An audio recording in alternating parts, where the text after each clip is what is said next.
Today is May the 4th. May the 4th be with you. And I just wanted to take a moment to celebrate being a geek today, a Star Wars geek. I've been a lifelong fan. You can see by my action figures here that I still hold dear to me the series. But more importantly, today I want to talk about the Star Wars Sketchbook. And for those that aren't familiar with the Star Wars Sketchbook, Joe Johnston was hired by George Lucas. He was an industrial designer, and he produced a lot of sketches that actually drove the images for the starships and a lot of stuff within the Star Wars universe.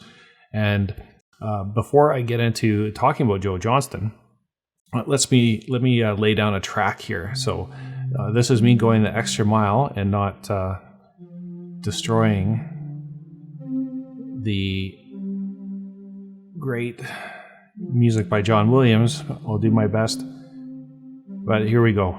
So I'll loop that in and have a bit of a background for you. There we go. So back to the sketchbook. Joe Johnston was hired as an industrial designer by George Lucas, and he started to take over from the original designer who designed the 2001 Space Odyssey starships.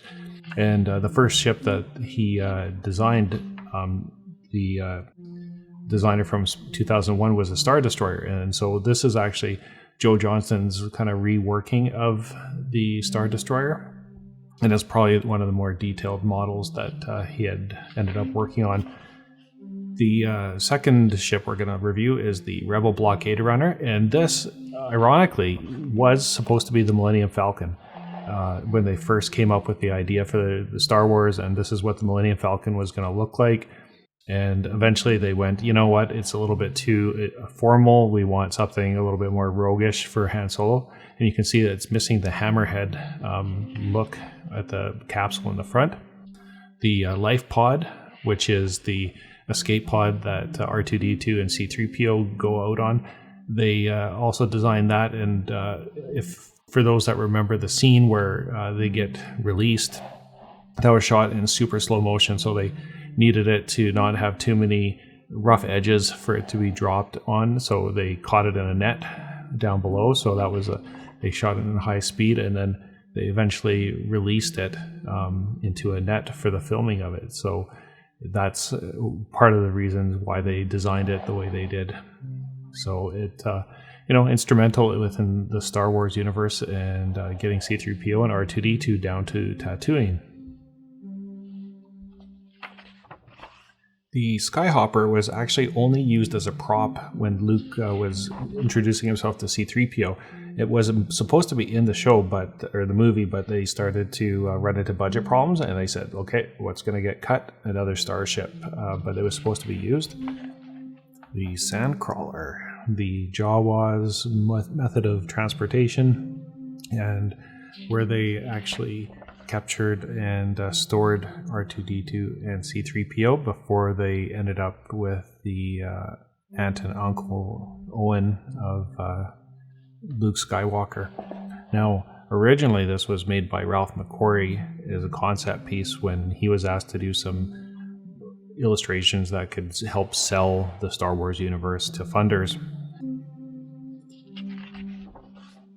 And the Sandcrawler was able to be more industrialized by Joe Johnston's sketches due to his background.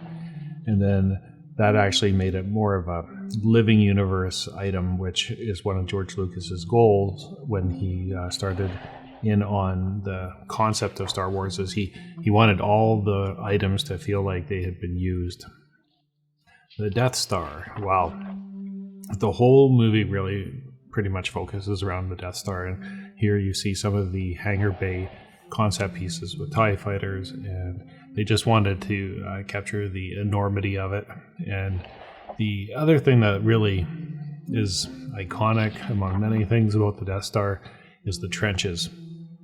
The trenches were basically, were meant to be enclosed, and they were meant to be reflecting back upon the canyons of Tatooine for Luke Skywalker to hit his bullseye, just like shooting womp rats, right? When they designed the trench of the Death Star, I mean, what a really cool design choice.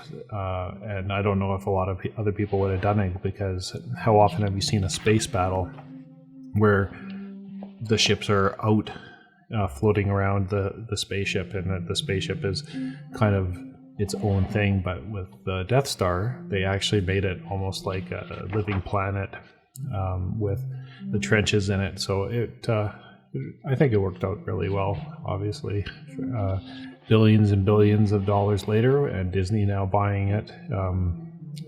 It's obviously one of the more iconic franchises in pop culture, if not the iconic franchise in pop culture. The production team that put together the Death Star were having problems because it was such an immense model that they were working on. They came up with this idea of creating 6 panels. So you can see the 6 panels here. And they wanted them to each be unique, so that when put together, they wouldn't actually show that they look different, but they could all fit together and add a bit of variety to the model and the surface of the model. You don't get to see it too often, but at a passing glance, you don't really realize that there's only 6 panels that make up the exterior of the Death Star. And of course, you see the exhaust port that Luke puts his torpedo missiles down, and ends up blowing up the Death Star and the gun towers that are fighting against them. And you see those periodically when the Falcon lands and during the final Death Star battle. The Millennium Falcon. Now this is, I mean, as a little boy you wanted to be Han Solo. I still want to be Han Solo for that matter. But the Millennium Falcon, as you can see, it's iconic as well as almost everything in Star Wars is. But the history behind it, as I mentioned earlier, the blockade runner was supposed to be the original Millennium Falcon. And you can see the ramp here. It's the original concept of it was more like the day the Earth stood still, where a UFO landed, a big ramp came out, and then they eventually switched it over to this, partly production reasons, so that the hydraulics could hide a little bit better in the ship, and then it'd hold the ramp up, versus the other one where it would have to fold down. And so they played around with this concept for like a little while.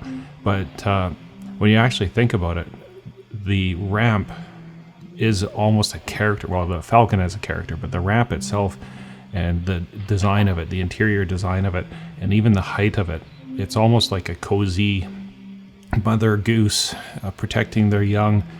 Like often you have to duck down to get into it, and it's got that feel of, if you can just get inside the Falcon, you're going to be safe. So that's built into the design, and even the height and the location of the cockpit, it's all calculated. I mean, they did a bunch of different drawings so that they could determine what was the right height. You can see this one's fairly tall, where you have a lot of headroom, and then you go to this side, and that's what it ended up being, more where you had to crouch. And it's that kind of cozy, a little bit claustrophobic atmosphere, but perfect for Han Solo. And here's some concepts of the cockpit. And once again, where it ended up was more of a cozy atmosphere than a big starship like you would see perhaps in Star Trek or Battlestar Galactica.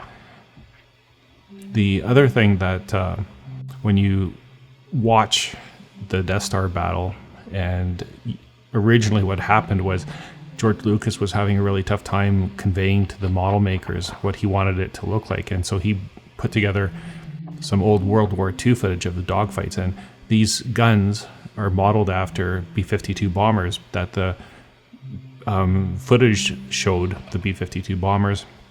And so the model makers were like, well, let's incorporate this. And Joe Johnston did some images up of the guns similar to looking to what you would find in a B-52 bomber, and the cockpit or the gun pit, the cupola that the gunners go into.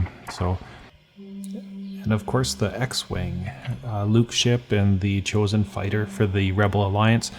And the idea behind the X-Wing was that they wanted it to be like it was a used car. The Rebels don't have a lot of money, and so the heyday of the X-Wing was maybe 20 years ago.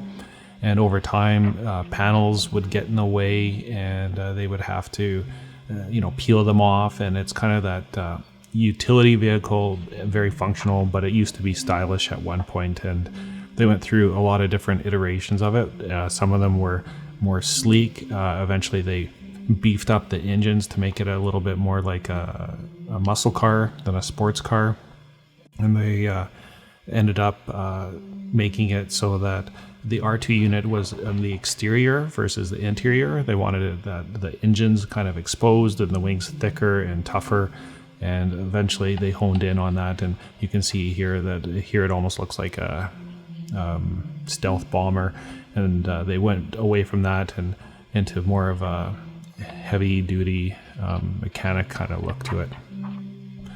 You can see the targeting computer that they had here, and if they had made Star Wars 20 years later, it would have been a heads-up display. But kind of cool that they had this old, once again, used universe. And that's one of the things that Star Wars always had, is it seemed like ancient technology, but it was technology we hadn't seen. The Y-Wing fighter, similar to the X-Wing. At one point, the idea was that maybe there were some panels on here, but eventually the mechanics gave up trying to keep the panels on. It was just easier to just leave them off, and has that kind of beefed up engine look to it. And it might have been a nice looking vehicle at one point, and now it's all about the functionality rather than having a good look to it. So you got to win the war, right? And they don't have a lot of money, so they're gonna just do what they have to do to get the ships up and running. And they too also had a slot for an R2 unit placed into it. But very cool design. You see this later on in the A-Wing design in Return of the Jedi. They actually kind of repurposed the Y-Wing, put some wings on it. The TIE Fighter. They were meant to look fierce, very gothic, and scary looking. And you can see the one on the right, they call this a boarding TIE Fighter here, but it's actually a bombing TIE Fighter that they called it in The Empire Strikes Back. And even the windows were meant to kind of give it that kind of gothic look to it. And you can see the fin on the back here that kind of got tapered away eventually to just be the bow tie. So that is the Star Wars Sketchbook. Hope you enjoyed kind of flipping through it. It's May the 4th. I kind of thought it would be a fun thing to do. This was originally published in 1977 by Ballantine Books. There's The Empire Strikes Back and Return of the Jedi sketchbooks, which I might do at a later date if you guys like this one. But I just wanted to kind of share a little bit of what I like about it, which is you can see their design process. And as an aspiring game designer, role-playing game designer, I've put together some ideas for what I would like to see in my world, and this is really inspirational as far as coming up with an idea and then having iterations of it and developing it further. So I just wanted to say, thank you to George Lucas at Star Wars for providing so many hours of entertainment to me, and to everybody watching. May the 4th be with you always.